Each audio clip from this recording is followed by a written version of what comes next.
wakes the patient up from sleep with vomiting or without vomiting is highly suspicious of a space occupying lesion or brain tumor.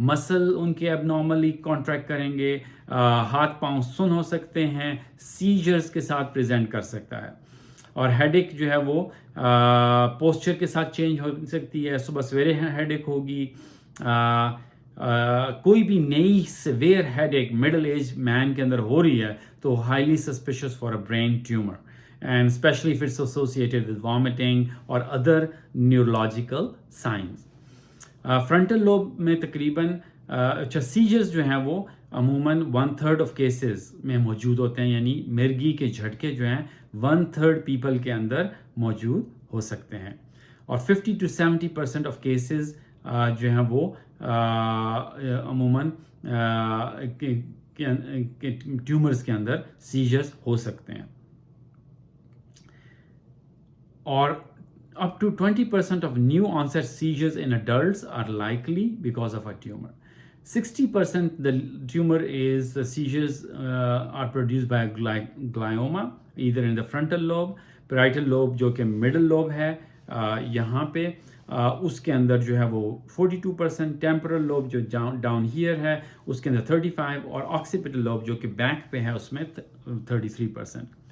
Altered mental status جو ہے وہ 15 سے 20% لوگ بے ہوش ہو جائیں گے، ان کو کنفیوژن ہوگا، ان کا جو برین ایکٹیویٹی ہے وہ اثر انداز ہوگی، امپیئرڈ ہوگی. اور اس کے ساتھ ساتھ جس طرح میں نے کہا کہ ان کی پرسنالٹی چینجز، موڈ چینجز وہ سب ہو سکتی ہیں. اور جب پریشر برین کے اندر بڑھے گا اس ٹیومر کی وجہ سے تو وہ آنکھ تک آئے گا اور جس سے ان کی ویژن پہ بھی اثر پڑے گا. اور جو آنکھ کی نرو آ رہی ہے اگر یہاں پہ کمپریسر جس طرح پچیٹری گلینڈ کا ٹیومر ہے تو وہ پھر آپ کی ویژن جو ہے ڈپینڈنگ اپان کیا آپٹک ٹریک میں ہے، آپٹک کیازما میں ہے یا پیچھے آکسیپیٹل لوب میں ہے تو مختلف ویژول امپیئرمنٹس کو دیکھا جائے گا. فرنٹل لوب جو ہے ہمارا اس کا تعلق پرسنالٹی سے ہے. اور پرسنالٹی کے اندر کیا ہوتا ہے؟ آپ کے اندر موٹر فنکشننگ، آپ thinking process, initiation of an action, speech, آپ کی کوگنیشن، ایموشنز، انٹیلیجنس، ججمنٹ، آپ کی موٹیویشن، میموری، وہ سب چیزیں اس فرنٹل لوب میں یعنی سامنے والا جو لوب ہے برین کا اس میں ہے. اور ان کے اندر جب پرابلم ہوگا فرنٹل لوب کے اندر آپ کا انٹیریئر موٹر ایریا بھی ہے جو کہ آپ کے موٹر فنکشنز کو کنٹرول کرے گا تو آپ کے ہیف آف دا باڈی پہ فالج ہیمیپریسس ہو سکتا ہے، سیجرز ہو سکتے ہیں، آپ کی زبان رک سکتی ہے، ایفیزیا ہو سکتا ہے، گیٹ پرابلمز یعنی چلنے میں آپ کو دشواری ہوگی. گروتھ آف دا ٹیومر کے ساتھ فرنٹل لوب کا پرسنالٹی جس طرح میں نے کہا ڈس انہیبیشن ہوگا، ان کا بیہیویئر عجیب سا ہو جائے گا جس طرح ڈرنکن بیہیویئر ہے، بہت زیادہ اریٹیبل ہو جائیں گے، ان کی ججمنٹ میں اثر ہوگا اور کوئی بھی ایکٹیویٹی کرنے سے وہ قاصر ہوں گے. پیرائٹل لوب جو ہے وہ میں نے بتایا کہ وہ یہاں پہ ہے پیرائٹل کارٹیکس، تو وہ کمپلیکس سینسری اور پرسیپشل انفارمیشن کو پروسیس کرتا ہے. تو جنرلی بیک یہاں پہ پیرائٹل لوب میں سینسری جو سینسیشنز ہیں وہ موجود ہوتی ہیں جس سے آپ کے ہیمیپریسس ہو سکتا ہے، آپ کے ویژول کارٹیکس بعد میں اثر انداز ہوگا. زبان جو ہے ایفیزیا ہو سکتا ہے اگر ڈومیننٹ پیرائٹل لوب ہے، اگر آپ رائٹ ہینڈیڈ ہیں اور آپ کا رائٹ برین ڈومیننٹ ہے تو ایفیزیا یعنی آپ کے بولنے کی ایبلٹی جو ہے وہ ختم ہو جائے گی. اور اگر نان ڈومیننٹ ہے لیفٹ سائڈ کا، اگر آپ رائٹ ہینڈیڈ ہیں تو لیفٹ سائڈ آپ کی نان ڈومیننٹ ہے تو اس میں آپ کی کانٹرا لیٹرل نیگلیکٹ، دوسری سائڈ کو آپ نیگلیکٹ کریں گے، آپ کی اویئرنیس میں کمی واقع ہوگی اور آپ کے جو ہوش ہے وہ بھی اثر انداز ہوگا.